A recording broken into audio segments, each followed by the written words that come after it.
Frank, a lot of good things tonight, obviously, but Dwight, I think, had a stretch in the first half where he played 9 minutes and scoring points. It was like plus 10, and seemed like he was able to do little things. Is that kind of when you guys talk about a role for him, is this kind of what you're talking about? Exactly. He didn't get the ball one time in a low post because that's not his role here on his team, and really impacted the game during that stretch and all throughout, quite frankly. He's leading the charge for us with regard to physicality and rim protection. And, when he's a lob threat going to the basket, he opens up a lot for everybody else.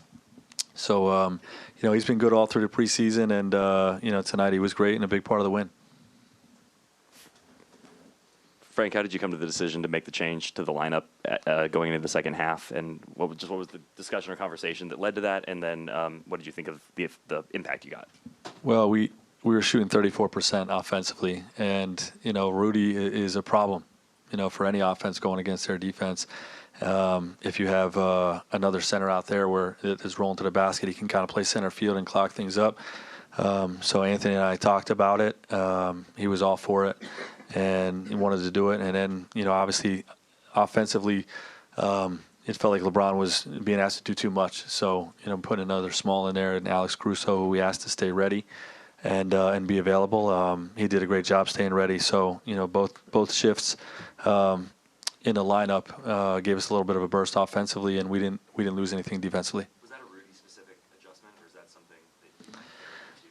Well, it's something that's going to be really good for us throughout the year. It's just something we don't necessarily want to go to full time. Because obviously we want to keep Anthony fresh for the playoffs, but it's always in our back pocket, something we can go to against certain matchups, but especially against elite rim protectors like Rudy.